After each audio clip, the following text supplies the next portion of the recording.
আসসালামু আলাইকুম রহমতুল্লাহ।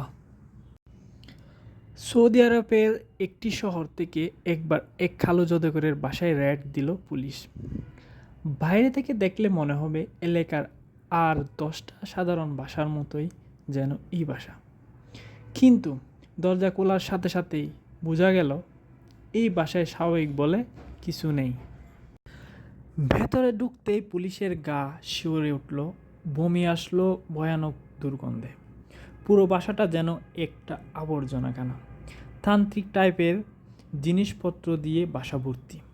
তাবিজ, কবজ, দড়ি, কাপড়, বোতল, মরা প্রাণীর মৃতদেহের অংশবিশেষ, রক্ত, এগুলো জায়গায় জায়গায় ছড়িয়ে আছে।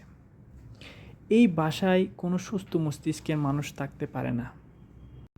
পুলিশ সেই কালো জাদুকর মহিলাকে গ্রেপ্তার করল এবং তার বাসা থেকে বাজেয়াপ্ত করা জিনিসপত্রগুলো উপর ইনভেস্টিগেশন করলো। কালো জাদুর সাহায্যে এই মহিলা অনেক মানুষের ক্ষতি করেছে। প্রেগনেন্সি নষ্ট, স্বামী স্ত্রীর বিচ্ছেদ থেকে শুরু করে কারো কারো মৃত্যুদণ্ড পর্যন্ত কার্যকর করেছে। কোনো কিছু বাদ যায়নি। ইনভেস্টিগেশন করার সময় পুলিশ অদ্ভুত একটা জিনিস আবিষ্কার করলো। একজন পার্টিকুলার মহিলার উপর অসংখ্যবার কালো জাদুর চেষ্টা করা হয়েছে। বিভিন্ন বোতলের ভেতর কাগজের উপর তার নাম লেখা, তার ছবির উপর বিভিন্ন রকমের আঁকা ঝুঁকি করা।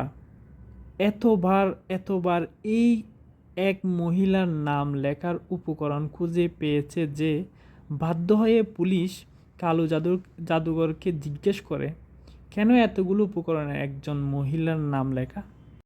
কালো জাদুকর মহিলা তখন বলে, আমি এই মেয়েটার ওপর কালো জাদু করার জন্য দুনিয়ার কোনো চেষ্টা করা বাকি রাখিনি, অথচ কিছুতেই আমি কালো জাদু দিয়ে তাকে কাবু করতে পারিনি। এ মেয়েটির আপন খালা তাকে কালো জাদুর জন্য আমাকে অনেক টাকা দিয়েছে, অথচ আমি যতবার আমার জিনদের তার বাসায় পাঠিয়েছি ক্ষতি করার জন্য, জিনগুলো ফেরত এসে আমাকে বলেছে, আমরা তো ওই বাড়িতে কিছুই দেখতে পারি না, ক্ষতি করার মতো কোনো মানুষকেই দেখতে পাই না। সুবহানাল্লাহ। যে মেয়েটার উপর কালো জাদুর এত চেষ্টা করা হয়েছে, সে আদৌ নিরাপদ আছে কি না এটা নিশ্চিত হওয়ার জন্য এবার পুলিশ মেয়েটিকে সরাসরি ফোন দিল। মেয়েটাকে সব খুলে বলল পুলিশ। সে তো ভীষণ অপ্রস্তুত সব কিছু শুনে। তাকে জিজ্ঞেস করল, এই যে এতবার আপনার ক্ষতি করার চেষ্টা করা হয়েছে, আপনি কি কিছু টের পেয়েছিলেন? উত্তরে ভদ্রমহিলা যা জবাব দিলেন তা শুনে হাত পা ঠান্ডা হয়ে যায়। তিনি বললেন, জি, মাঝে মাঝে সন্ধ্যার পরে আমাদের মনে হতো ঘরের জানালাগুলোর উপর বাইরে থেকে সজোরে বাতাস দিয়ে কোনো আঘাত করা হচ্ছে। আমরা ভেবেছি হয়তো এটা কোনো ঝড়ের আলামত অথবা আবহাওয়ার সমস্যা। এবং মাঝে মাঝে রাতে দেখতাম আমাদের ঘরের লাইটগুলো জ্বলছে, বন্ধ হচ্ছে, আবার নিজে নিজে ঠিক হয়ে যেত। তাই আমরা ভাবতাম হয়তো বিদ্যুৎ লাইনের কোনো সমস্যা। এর বেশি তো আমি কিছু চিন্তা করিনি। আল্লাহু আকবার। সকল প্রশংসা আল্লাহর, যিনি আমাদেরকে রক্ষা করেছেন।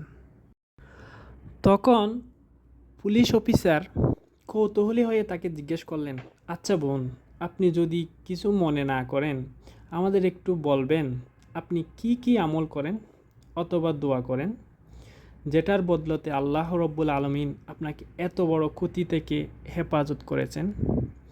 কালো জাদুঘরের সর্বোচ্চ প্রচেষ্টার বিনিময়ে আল্লাহ আপনাকে সর্বোচ্চ সুরক্ষা দিয়েছেন। ভদ্রমহিলা উত্তরটা অন্তর নাড়া দেওয়ার মতো।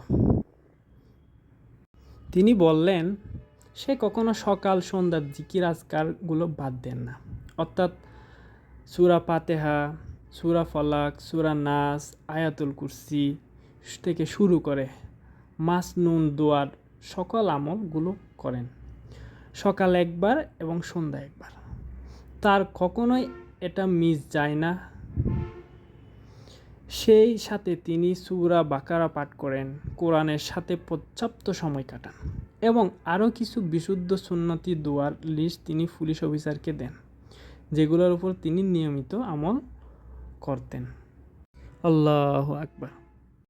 এই ঘটনা থেকে শিক্ষণীয় বিষয় হলো, কেউ যদি আল্লাহর উপর সম্পূর্ণ বিশ্বাস রাখে, আল্লাহ নিজেই তার হেফাজত করেন।